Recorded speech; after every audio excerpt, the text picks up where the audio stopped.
अस्सलामु अलैकुम। अल्लाह ताला के फजलो करम और शुक्र के साथ आज की वीडियो का करते हैं आगाज़। सबसे पहले आप हमारा channel history with Adnan subscribe कर लें। यहाँ पर आपको हिस्ट्री के रिलेटेड वीडियोस देखने को मिलती रहेंगी। आज हम बात करेंगे शेख अब्दुल कादिर जिलानी और डाकुओं का वाक़या। आइए वीडियो का करते हैं आगाज़।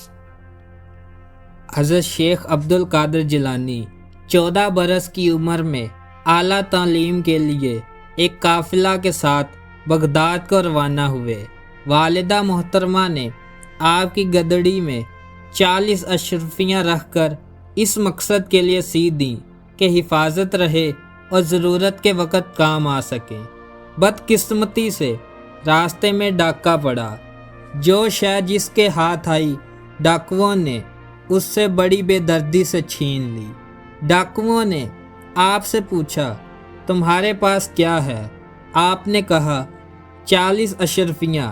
डाकू समझे आपने हमसे मजाक किया है, चनाचे आपको अपने सरदार अहमद अल्फी के पास ले गए और माजरा बयान किया गया।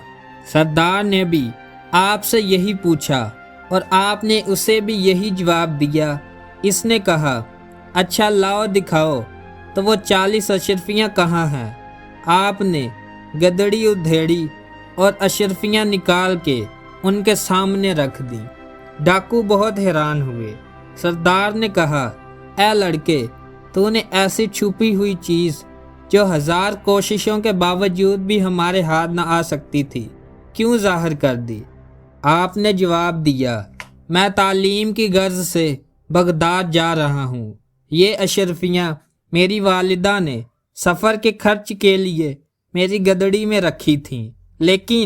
लेकिन इसके साथ साथ इस बात की बड़ी शिद्दत से ताकीद की कि सच को किसी सूरत में भी हाथ से ना जाने देना, हमेशा सच बोलना। डाकुओं के दिल पर आपकी बात ने कुछ ऐसा असर किया कि फ़ौरन डकैती से तौबा करके पारसाई इख्तियार कर ली। यहाँ तक कि ये लोग चोरों और डाकुओं की सफ़ से निकलकर अल्लाह के दोस्तों में शुमार हो गए। यहाँ हमें ये सबक मिलता है कि कभी झूठ नहीं बोलना चाहिए, हमेशा सच बोलना चाहिए। अगर आपको आज की वीडियो पसंद आई है तो लाइक, शेयर एंड सब्सक्राइब करें। आज की वीडियो का करते हैं इख्तिताम। अल्लाह हाफ़िज़।